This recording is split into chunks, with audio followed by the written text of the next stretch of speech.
চোৱা সুস্মিতা, আমাৰ আজি মাইনাৰ বিয়া ইমান ফূৰ্তি কৰিছে।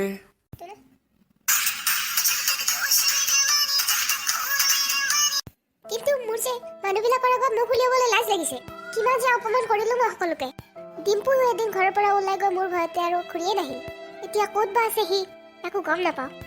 আৰে বাইদেউ, আপোনালোক আহিছে নেকি? আহক আহক, ঘৰৰ ভিতৰত আহক। কিয় এনেকে বাহিৰত থিয় দিছে? বাইদেউ কিয় কান্দিছে? আহক না, ঘৰত আহক। মোক মাফ কৰি দিয়ক বাইদেউ, মই নাজানি বহুত ভুল কৰিলো। আজি মোৰ ভুলৰ বাবে মই সকলোকে হেৰুৱালো। নাই নাই বাইদেউ, তেনেকুৱাকে নক'ব। আপুনি একো হেৰুওৱা নাই। আপোনাৰ ল'ৰা, আপোনাৰ ছোৱালী আপোনাৰ লগতে আছে। আমাৰ ৰাজে ডিম্পুক মাতিছে নহয় বিয়ালৈ, বিয়াত আছেতো সি। ৰ'বক, মই মাতি দিছোঁ। হেল্ল', অ' ৰাজ, তহঁত গোটেইকেইটা ইয়ালৈ আহচোন। চাচোন কোন আহিছে। ঠিক আছে, সোনকালে আহ, আমি ইয়াতে ৰখি আছোঁ। আহ আহ, জল্দি জল্দি আহ আহ আহ।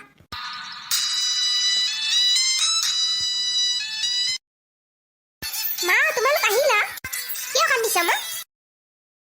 চাওকচোন বাইদেউ, আপোনাৰ ডিম্পু ইয়াতে আছে, কাষতে থিয় দি আছে। আৰে ডিম্পু, ইমান দিন ক'ত আছিলা? ডিম্পু, মোক মাফ কৰি দে ডিম্পু। মা, তুমি কান্দিছা? মা প্লিজ, তুমি নাকান্দিবা। যি হ'ল হ'ল দিয়া আৰু। স্মিতা, তুমি মনতে দুখ কৰিছা, পশ্চাতাপ কৰিছা। এতিয়া তোমাৰ একো দুখ নাই।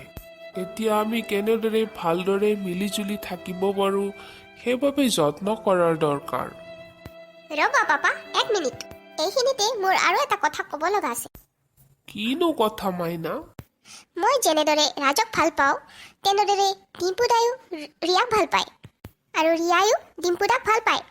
আৰু মই বিচাৰোঁ যেনেদৰে আমাৰ আজি বিয়া, তেনেদৰে ৰিয়া আৰু ডিম্পুৰো বিয়া হওক। ইয়াত তোমালোকৰ কি মতামত পাপা? আৰে মাইনা, এইটো বহুত ভাল খবৰ। এইটোতো বহুত ভাল কথা। চোৱাচোন স্মিতা, আৰু এটা ইমান ভাল খবৰ পালোঁ। আমি ডিম্পুৰ বাবে ৰিয়াতকৈ আৰু ভাল ছোৱালী ক'ত পাম স্মিতা? মাইনা, তুমি এবাৰ ৰিয়াক মাতি দিয়াচোন। ৰ'বা পাপা, এক মিনিট।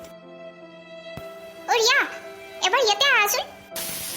বাহিৰলে চোৱাচোন কোন আহিছে। হেই ৰিয়া, চোৱা না কোন আহিছে। ৰিয়া, মইনো তোমাক আজি কি বুলি কওঁ? আৰে আণ্টি, আপুনি কিয় কান্দিছে? একো নহয় দিয়া ৰিয়া, অকণমান কান্দিবলৈ দিয়া। এয়া তোমাৰ আণ্টিৰ চকুপানী নহয়, এক আনন্দৰ বৃষ্টি। নিজৰ সন্তানৰ সুখ দেখি তোমাৰ আণ্টিয়ে আনন্দতে কান্দিছে। স্মিতা, হ'ব দিয়া, আৰু কান্দিব নালাগে। তুমি মাথো ৰিয়াক কথা দিয়া যে টিনাক যেনেদৰে ৰিয়াৰ মাকে ৰিয়াতকৈও টিনাকহে বেছি মৰম কৰে, ঠিক তেনেদৰে তুমিও যাতে ৰিয়াকো নিজৰ মাকৰ দৰে মৰম কৰিব পাৰা। আৰু এজনী বোৱাৰী বুলি নহয়, নিজৰ ছোৱালীৰ নিচিনা যে ৰাখিব পাৰা। হা, মই একো বুজি পোৱা নাই। অ' ৰিয়া, আচলতে আমি তোমাক নিজৰ ঘৰলৈ বোৱাৰী হিচাপে পাব বিচাৰোঁ।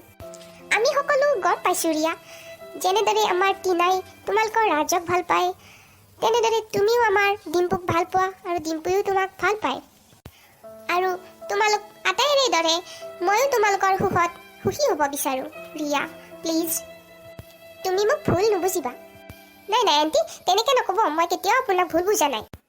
অ' তেতিয়াহ'লেতো আমি এইখন বিয়াৰ লগতে ৰিয়া আৰু ডিম্পুৰ বিয়াখনো পাতি দিব পাৰোঁ। ৰ'বকচোন ৰ'বক, মই এটা কথা সোধাই নাই নহয়। ডিম্পুটো এতিয়া একো জবে কৰা নাই। নাই নাই পাপা, ডিম্পু দাই চাকৰি হৈ গৈছে কেতিয়াবাই। মাৰ ভয়তে ডিম্পু দাই চাকৰি বিচাৰি চাকৰি নোপোৱালৈকে ঘৰত নাযাওঁ বুলি ঠিক কৰিছিলে। ৰাজে তাৰ অফিচতে ডিম্পু দাৰ বাবেও চাকৰি যোগাৰ কৰি দিলে। বিৰাটেই ভাল জব পালে জানানে পাপা? আজি ভগৱানে আমাক ইমান সুখৰ খবৰ দিলে। ৰাজ, চ' থেংক ইউ। নাই নাই আণ্টি, ইয়াতে থেংক ইউ ক'বলগীয়া মোৰ একোৱেই নাই। ডিম্পু নিজে এজন কাবিল ল'ৰা আছিল বাবে সি জব পালে। আপুনি আৰু দুখ নকৰিব। যি হৈ গ'ল আৰু, এইবোৰ ভাবি পেলাই কান্দি নাথাকিব। এতিয়া আমি সকলোৱে ভালদৰে মিলিজুলি থকাটো দৰকাৰ। ৰাজ, সঁচাকৈ দেই, আজি হাঁহি থকাটো দৰকাৰ। মিছাতে মই কান্দি আছোঁ। ঠিক আছে, আজিৰ পৰা আমি সকলোৱে একেলগে মিলিজুলি হাঁহি ফূৰ্তি কৰি থাকিম। হেল্ল' বন্ধুসকল, আমাৰ ভিডিঅ'টো চাই কেনেকুৱা লাগিল? যদি ভাল লাগিছে লাইক আৰু ছাবস্ক্ৰাইব কৰিব। ধন্যবাদ।